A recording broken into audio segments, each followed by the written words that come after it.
Hello everyone, how are you? I hope you all are fine and safe. Friends, आज के इस video में हम क्लास 10th की इंग्लिश के फर्स्ट फ्लाइट की बुक से first chapter a letter to God के क्वेश्चन आंसर डिस्कस करने जा रहे हैं। फ्रेंड्स, इससे पहले हमने एक वीडियो इसकी स्टोरी लाइन पे भी बनाया है, जिसका लिंक मैं आपको डिस्क्रिप्शन में दे रहा हूँ, तो जाकर देख लीजिएगा। तो जल्दी से कर देते हैं वीडियो को शुरू। आ जाते हैं क्वेश्चन आंसर पर। सो फर्स्ट क्वेश्चन हमारे पास दिया गया है, What did Lancho hope for? So Lancho जो इस स्टोरी का मेन कैरेक्टर है, उसको क्या इच्छा थी, उसकी क्या होप थी? सो आंसर रहेगा Lancho hoped for rain. Why did Lancho say the raindrops were like new coins? Lancho ने ऐसा क्यों कहा कि जो बारिश की बूंदें हैं वो सिक्कों की तरह है? सो फ्रेंड्स, ऐसा उसने इसलिए कहा क्योंकि जो बारिश की बूंदें थी उसके कारण जो उसकी जो फसलें थी वो ज़्यादा अच्छी होती, उसको ज़्यादा अच्छे दाम मिलते, उसको प्रॉफिट अच्छा हो जाता। सो इसका आंसर रहेगा Lancho's crops were ready for harvest as raindrops would have helped in getting a better harvest, more prosperity, so Lancho compared them with new coins. I hope बच्चों आपको ये क्वेश्चन का आंसर भी समझ में आ गया होगा। तो चलते हैं अब हम नेक्स्ट क्वेश्चन की तरफ। How did the rain change What happened to Lancho's fields? Rain किस तरह से चेंज हो गई, और रेन के चेंज होने के कारण लैंचोस के जो फील्ड्स थे, खेत थे, उसमें क्या चेंज आ गया, उसमें क्या घटित हो गया? तो देखे गए यहाँ पर कि जो rain was pouring but suddenly strong wind began to blow. जो रेन तो पड़ रही थी, बौछारदार बारिश पड़ रही थी, लेकिन अचानक ही एक बहुत ही तेज़ हवा चलनी शुरू हो गई and very large hailstones began to fall. और बहुत ही बड़े बड़े हेल स्टोन्स क्या होते हैं? हेल स्टोन्स ओलों को कहा जाता है। सो बारिश के साथ हेल स्टोन्स पड़ने शुरू हो गए, जिसके कारण all the crops in Lencho's fields destroy, जिसके कारण जो लैंचो के जो खेत में जो फसल लगी हुई थी वो सारी की सारी डिस्ट्रॉय हो गई, नष्ट हो गई।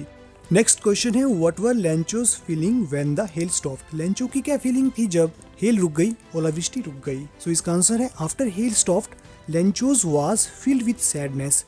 हेल जैसे रुक गई तो जो लैंचो था वो सैडनेस से भर गया, उसकी फीलिंग जो सैडनेस की उसको फीलिंग आ गई। He could see A bleak future for him and his family. उसको अपनी जो फैमिली का जो फ्यूचर वो धुंधला दिखाई देने लग पड़ा, क्योंकि ब्लीक का मतलब धुंधला होता है। He was worried about lack of food for the coming years. उसको आने वाले जो साल में था उसको भूखा रहना पड़ेगा, उसको ऐसा लगना शुरू हो गया था, वो चिंतित रहना उसने शुरू कर दिया था। So guys, next question है, who or what did Lancho have faith in? What did he do? Lancho का किस पर फेथ था, विश्वास था, और उसने क्या किया? So इसका आंसर रहेगा, Lancho had faith in God. Lancho का गॉड पर फेथ था। He believed that God's eyes see everything. उसका विश्वास था कि जो भगवान की आंखें, गॉड की आंखें, वो सब कुछ देखती है। Even what it is deep in one's conscience. वो उसकी जो आंखें वो किसी के मन की बात भी जान सकती है। He wrote a letter to God saying that he needed 100 pesos to sow his field again. So उसने क्या किया, उसने एक गॉड को लेटर लिखा जिसमें उसने लिखा कि उसे 100 पैसोस की ज़रूरत है और जिससे वो अपने खेतों में दोबारा से बीज बोएगा। सो स्टूडेंट्स, यहाँ देखिएगा जो एक पैसोस जो है वो एक करेंसी है।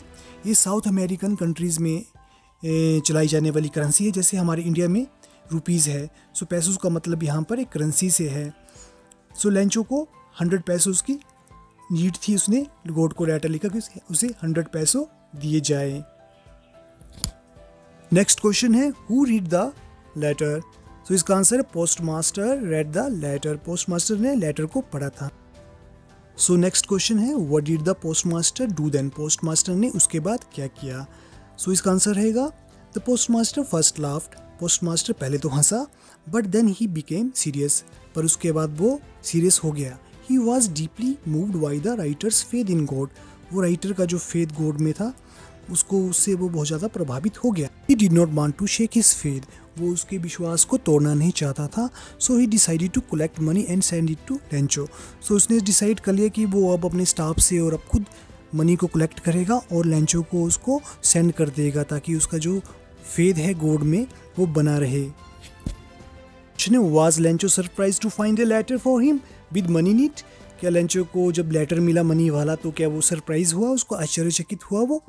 तो इसका आंसर है no, Lencho was not at all surprise to see the letter from God with money inside it.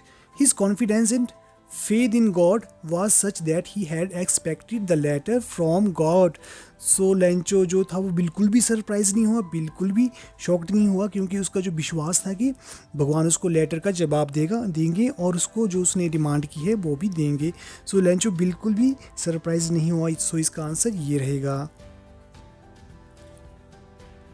Next question है व्हाट मेड हिम एंग्री. उसको गुस्सा क्यों आ गया, वो क्रोधित क्यों हो गया. सो इसका आंसर है when he finished counting money he found only 70 pesos but he demanded 100 pesos.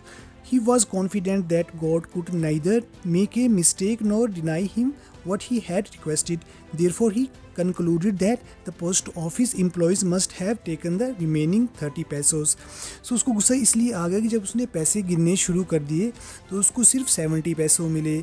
तो उसने डिमांड कितने किए थे, उसने डिमांड 100 पैसों किए थे.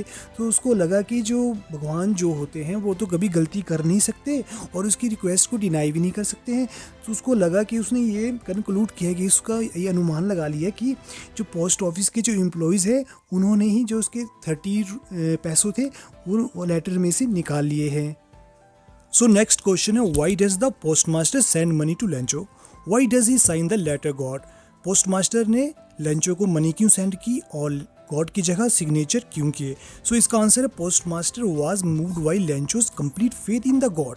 पोस्ट मास्टर जी जो थे वो लेंचो के जो गॉड में विश्वास जो था उससे ज़्यादा ही मूव हो गए थे, वो उससे ज़्यादा प्रभावित हो गए थे.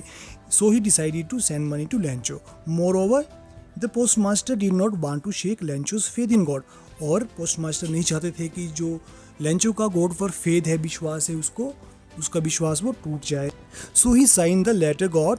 It was a good plot to convey a message that God had himself written the letter. So post master ने साइन कर दिए लेटर पे और ये एक उसकी चाल थी ताकि जो लेंचो वो ये समझे कि गॉड ने ही उसको लेटर लिखा हुआ है. नेक्स्ट क्वेश्चन है did Lencho try to find out who had sent the money to him, why not. क्या लेंचो ने कभी ये जानने की कोशिश की कि उसको मनी किसने सेंड की थी. अगर की थी कोशिश तो क्यों की थी, और नहीं अगर नहीं की तो क्यों नहीं की. तो इसका answer no, Lencho does not try to find out who had sent the money to him. तो लेंचो ने कभी भी ये कोशिश नहीं की कि उसको मनी किसने सेंड की है. This is because he had great confidence in God and never suspected that it could be someone else other than the God. उसने कभी भी ये एक्सपेक्ट नहीं किया था कि गॉड के सिवा कोई भी उसको मनी सेंड करेंगे, क्योंकि उसका पूरा विश्वास था कि भगवान ही उसे मनी सेंड करेंगे. लेंचो जो था वो भगवान पर इतना विश्वास करता था कि उसको पूरा ही विश्वास था कि भगवान ही उसे, गॉड ही उसे मनी सेंड करेंगे, क्योंकि वो भगवान को एक मूर्त रूप मानता था, एक सब्सट्रैक्ट रूप मानता था. नेक्स्ट क्वेश्चन है who does Lencho think has taken the rest of the money. What is the irony in the situation. तो लेंचो को क्या लगता था कि जो बाकी बची हुई मनी थी वो उसको कौन ले गया, और इसमें आयरनी क्या है. तो देखिए यहाँ पर जो आयरनी जो वर्ड है इसका मतलब होता है बच्चों विरोधाभास. सो इसमें मतलब उल्टा जो सिचुएशन है उसका उल्टा क्या चीज़ है यहाँ पर. तो इसका आंसर है Lencho thinks that the post office people have taken the money. So Lencho का मानना था कि पोस्ट ऑफिस के जो लोग हैं उन्होंने उसकी जो मनी को चुरा लिया है. It is the post office people who send the money to Lencho. वो जबकि पोस्ट ऑफिस के लोगों ने ही पैसे इकट्ठे करके लेंचो को सेंड किए थे. But on the other hand Lencho thinks they have stolen his money.